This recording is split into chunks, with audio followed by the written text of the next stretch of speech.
두 번째 이슈인 글로벌 반도체 이슈, 특히 미중 갈등, 또 중국의 약진 등에 대해서 토론을 시작하면 좋겠습니다.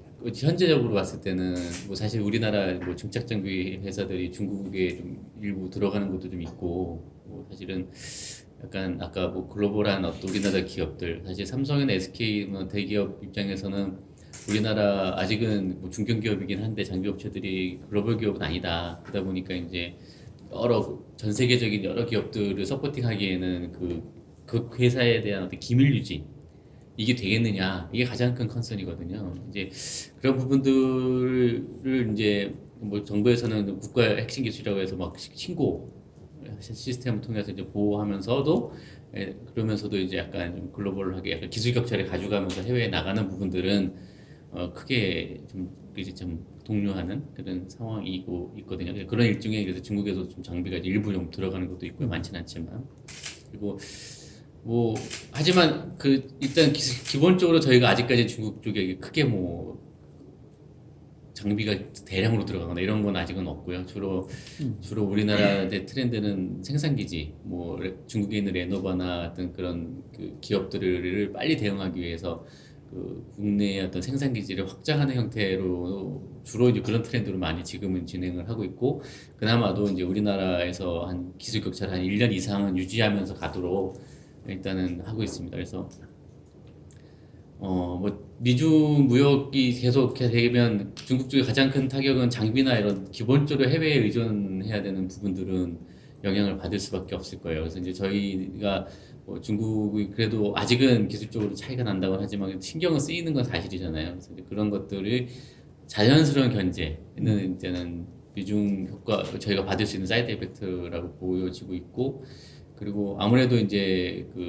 미국에서 공급받던 메모리나 이런 것들에 대한 어떤 서플라이 체인이 자연스럽게 중국에 있는 국내 생산기지에 대한 어떤 수요 증가로 일단 보여질 수는 있을 거예요. 근데 이제 뭐 이거는 어떻게 보면 이제 코로나를 제외한 뭐 전체적으로 이제 돌아갈 수 있는 팩트지만, 이제 코로나가 터지면서 일단 전체적으로 시스템 업체들이 새 제품을 나오는 로드맵들 포캐스팅을 보통 하잖아요. 근데 그런 것들이 한 분기 이상씩 밀리고 있습니다.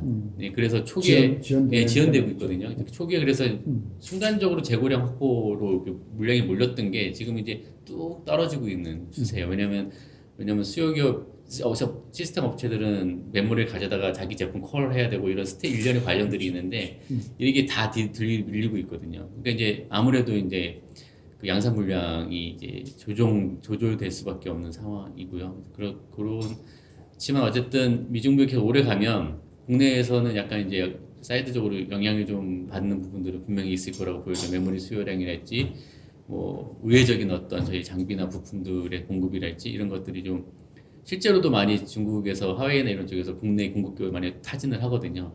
그런 부분들이 있기 때문에 분명히 이제 저희는 사이드 이펙트가 있을 거라고 보여지고는 있습니다. 근데 이제 뭐 저희가 또 하나 우리나라 기업이 그럼 중국에 어디 납품하고 있는데 얘네들이 영향을 받아 제재를 했을 때 어떤 영향이 있지, 이런 것들도 지금 분석을 좀 미리 하고 있어요. 하고 있어요. 근데 이제 그 이유가 TSMC가 일단은 물량을 더 이상 안 받는 거를 또 공식 확정했잖아요. 중국에서 안 받는. 그래서 8월달 이후로 이제 화웨이에서 들어오는 AP나 이런 것들 생산은 TSMC가 안 한다. 이런 식으로 또 이렇게 제재를 또 한단 말이에요, 미국이. TSMC는 또 따라가고. 근데 저희는 걱정스러운 게 이제 이런 부분들이 또 저희 나라에도 발생하지 않을까. 이런 것들이 좀 고민되긴 하는데 아직은 뭐 일어나진 않은 상황이니까 일단 전체적으로는 우리한테는 어느 정도 기회 요소는 되는 걸로 이렇게 생각을 좀 하고 있습니다. TSMC는 시스템 반도체 파운더리 설계를 맡기면 주문 생산을 잘해주는 대만의 최고의 회사잖아요, TSMC가. 맞습니다. 지금 미중 갈등 때문에 TSMC의 중국에서 오는 주문이 제한받는다. 네. 근데 그럼에도 불구하고 TSMC 주가가 굉장히 좋고, 심지어 최근에 삼성전자의 주가 전체 시가총액을 넘어서면서 많은 사람들에게 충격을 준단 말이죠. TSMC 말씀을 드리면은 화웨이 물량은 끊겼지만 화웨이에서 작년도에 TSMC가 매출이 난 게 한 50억 달러 정도 됩니다. 50억 달러. TSMC가 작년에 매출이 346억 불이기 때문에 그렇죠. 40조 정도 이렇게 되는 건데, 그 물량이 이제 고스란히 어디로 가냐면 애플로 갑니다. 애플이 우리 이제 ARM 칩으로 바꾸기로 했잖아요. 저희는 맥에 들어가는 CPU를 x86 아키텍처를 이제 안 쓰고 자기네가 직접 설계를 해서 TSMC에 지금 맡기기로 했기 때문에 이제 그게 고스란히 나오죠. 그래서 줄어드는 게 없는 상황이 된 것이고요. 그 다음에 지금 최근에 인텔이 공정 면에서 상당히 지금 어려움을 많이 겪고 있습니다. 그 이유를 저희가 되짚어 보면은 인텔의 6대 CEO인 이 브라이언 크리자니치가 와가지고 이제 이 양반이 와가지고 인텔 주가가 많이 올랐어요. 그 양반이 이제 그때 취임하면서 내세운 전략이 뭐냐면은 인텔도 바뀌어야 된다. 먼저 이러면서 기존에 이제 CPU는 우리가 시장 완전 잡았기 때문에 뭐 예를 들면 인공지능, 그러니까 GPU 비슷한 것들, 그 다음에 모빌아이처럼 이제 자율주행 기술, 그 다음에 드론 뭐 이런 쪽을 계속 강조를 했어요. 그래서 주가는 시장에서 좋게 평가를 했습니다, 당연히. 거기까지는 좋았는데 이제 그러다 보니까 그쪽에 그 자기네 리소스를 할당을 하다 보니까 이제 기존 CPU 쪽에 인력들을 좀 줄였던 것이죠. 그래서 2015년에서 2016년도 사이에 그 핵심급 엔지니어 12,000명이 퇴사합니다. 네. 인텔 전체 직원의 11%가 네, 충격적이군요. 충격적이죠. 예. 그러면서 그 많은 사람들이 어디로 갔느냐? 그 사람들이 당연히 AMD를 가고 엔비디아를 가고 경쟁 기업이죠. 그렇죠. 경쟁 기업이죠. 인텔. 퀄컴 가고 TSMC를 갔습니다. 그러니까 그쪽의 실력들이 굉장히 올라오게 된 것이고 그게 이제 지금에 와서 인텔에 여러 가지 문제점을 놨는데 결국은 인텔이 그 전에 폴 오텔리니 CEO였을 때 얘기했던 게 틱톡 전략이었어요. 틱톡 전략. 그래서 1년마다 공정을 업그레이드하고 그다음 1년째는 이제 그 설계를 업그레이드하는 이런 탁탁탁탁 올라가는 그런 개념이었었는데 이게 14나노에서 딱 멈추게 된 거죠. 14나노 공정을 현재 5년째 지금 끌고 오고 있는 상황이에요.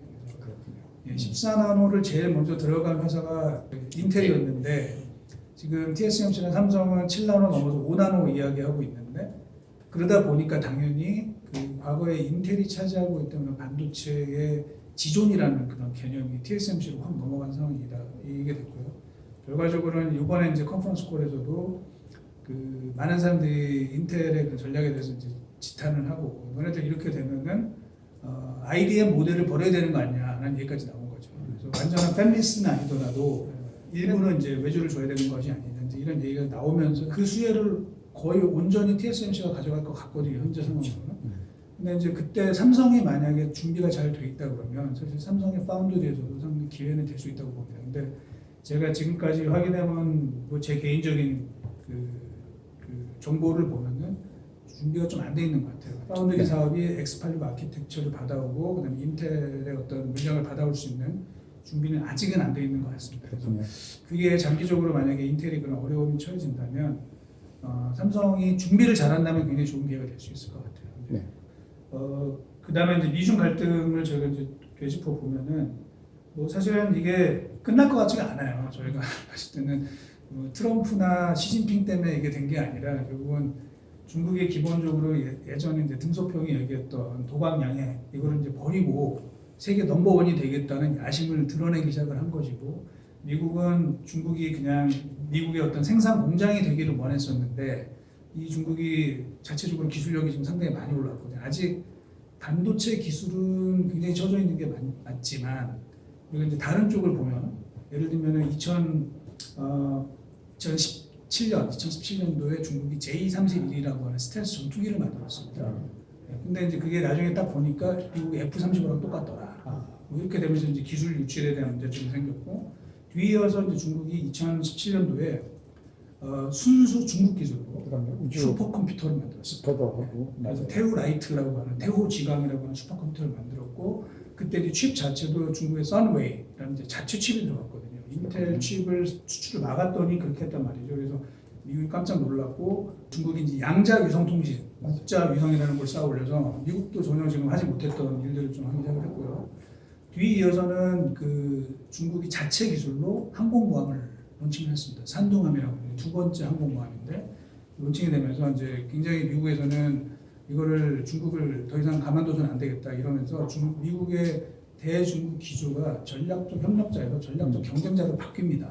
그러면서 이제 중국을 억압해야 되는 그런 그 디맨드들이 되게 많아졌고 그 와중에 이제 하웨이 이 사태가 터지게 된 거죠. 그때 이제 하웨이 문제도 이제 보면은 사실은 언론에 이제 많이 나온 이야기는 멍한조를 체포를 했다 캐나다에서. 그래서 하웨이 CFO죠. 이제 그 친구를 붙잡아두고 있었다. 이제 그것만 알려져 있는데 사실은 그때가 제가 이제 정확히 날짜도 기억하는데 2018년도 12월 1일입니다. 그날 되게 많은 사건이 있었어요. 뭐가 있었냐면 미국의 되게 저명한 스탠포드대 물리학과 교수인 장서우청이 자살을 합니다. 자살을 했고, 근데 또 하나는 그날 하필이면 우연의 일치인지 모르겠지만 네덜란드 ASML의 그 협력업체인 프로드라이브에서 대규모 화재가 나서 거기서 출고 대기 중이던 EUV 머신이 불에 탑니다. 근데 이제 그 장비가 어디로 들어가는 거였냐면 SMIC로 납품이 될 예정이었던 것이죠. 그리고 또 그날 마침 G20 회담이 아르헨티나에서 열리고 있었어요. 이게 과연 우연이냐, 뭐 여러 가지 이제 뭐 제가 지금 말씀드린 건 팩트고 그 다음에는 이제 상상이 바뀔 수 있는데 이게 굉장히 여러 일들이 있었고 사실은 그 장서우청과 멍한조가 원래 그 다음 날 각각 캐나다나 미국에서 출국을 해가지고 부에노스아이레스에서 만나기로 돼 있었답니다.